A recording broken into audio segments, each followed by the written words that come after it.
nombre de Dios, el Clemente, el Misericordiosísimo.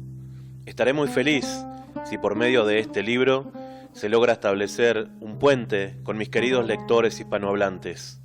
Este texto no es más que una pequeña parte de mis anécdotas. Qué hermoso es el hecho de que nosotros, ustedes y todas las naciones que buscan la justicia, nos conozcamos más y unamos nuestras fuerzas. Pido a Dios que tengan éxito y próspera vida.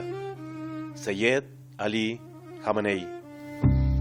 En su libro Celda 14, por ejemplo, él cuenta que estaba detenido y era castigado, era torturado junto a otros religiosos y líderes políticos. En general, toda la generación revolucionaria en Irán y él en particular han vivido, son cárceles con torturas, son atentados. Él tenía su mano lesionada producto de los primeros atentados que se llevaron a prácticamente toda la primera generación revolucionaria. No se trata solamente de entender, sino también de sentir. Y no se trata solamente de tener una pasión por una causa, sino además de comprenderla.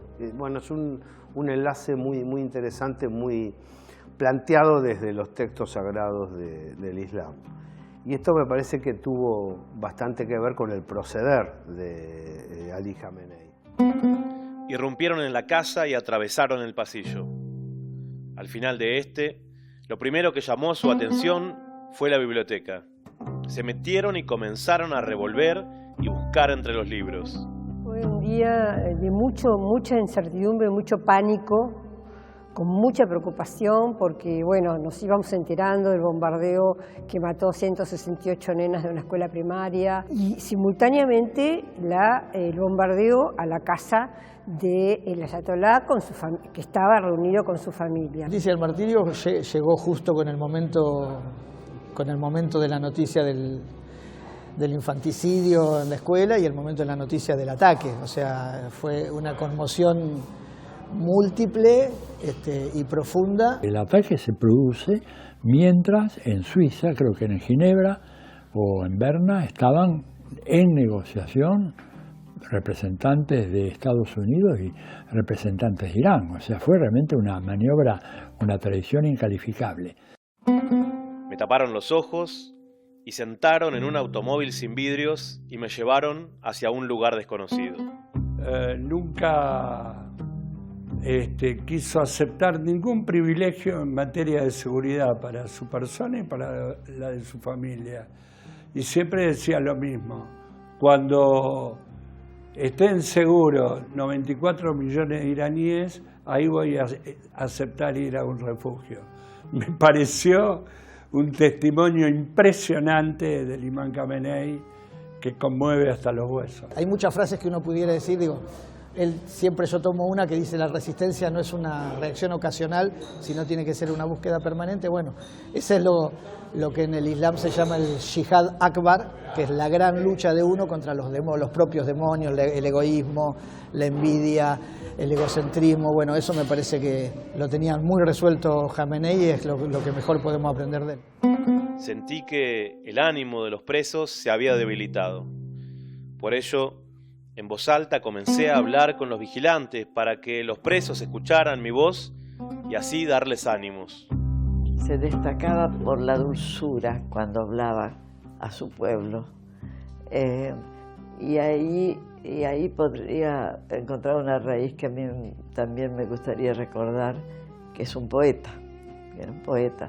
Entonces, el mundo de la poesía y la propia cultura hacía de él una personalidad muy especial. Imagínense que el lenguaje que él tenía para hablar a su pueblo era bellísimo. Tuvo que acompañar grandes cambios en el mundo, grandes cambios en el orden mundial. De hecho, casi también el hecho de que Estados Unidos se convirtiera en el gran hegemón, ¿no es cierto? Y entonces el recuerdo de él es ese, un poco el líder que supo, como buen piloto, maniobrar, digamos, ser estratega, observar y sobre todo con una posición muy humanista y muy, en mi opinión, pacifista. Llegó uno de los vigilantes y me dijo que recogiera mis pertenencias. Me llevó a la celda número 14, que estaba en la parte de enfrente.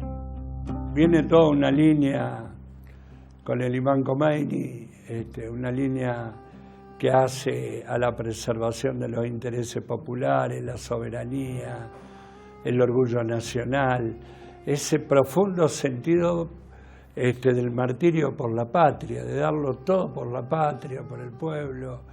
Es una cosa invalorable. Creo que, aunque esto le corresponde decirlo al pueblo iraní, que es un gran heredero de Khomeini, ¿no? Y que por eso también fue martirizado. Y dejó una estela que es sólida, en lugar de tirar para atrás, en lugar de deprimir, en lugar de vencer ética, moralmente, lo que ha hecho fue fortalecer. Creían que desaparecía él y desaparecía como ha pasado con otros líderes universales. Desaparece, pasó en Cuba con el comandante Fidel Castro, pasa en Venezuela con el comandante Hugo Chávez Frías, que era que los países se va un dirigente de esa naturaleza y de esa capacidad y de esa amplitud de mirada y creen que ya cae, ese país cae en sus manos y les están demostrando que no. Mientras uno me daba latigazos, otro de ellos se paraba en mi cabecera y quería que insultara a tal persona o al movimiento islámico. En Occidente se cree que su principal legado ha sido su martirio, ha sido su muerte.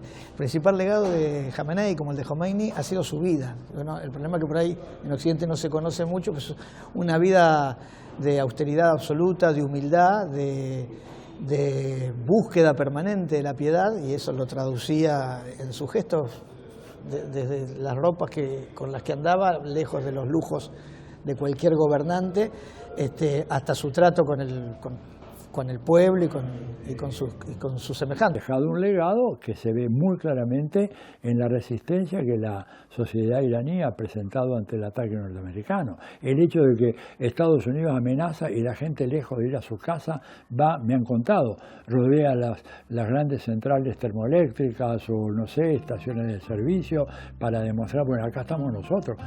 Lograr eso en un pueblo es muy difícil. Irán es el líder mundial de la lucha contra el imperialismo. Los pueblos del mundo siempre soñamos hacer lo que está haciendo Irán ahora.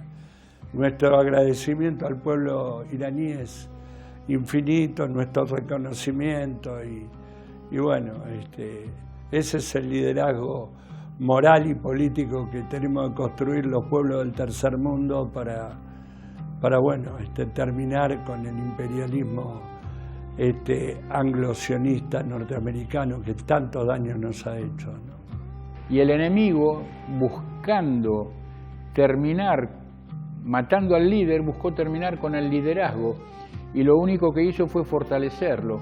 Hoy, gracias a Dios, tenemos a otro Jamenei, mucho más joven, sano, mucho más cuidado todavía, mejor asesorado todavía y con una tarea enorme por delante. Cuando volví a mi celda y entré en ella, experimenté un sentimiento de bienestar muy extraño, algo como seguridad y confianza.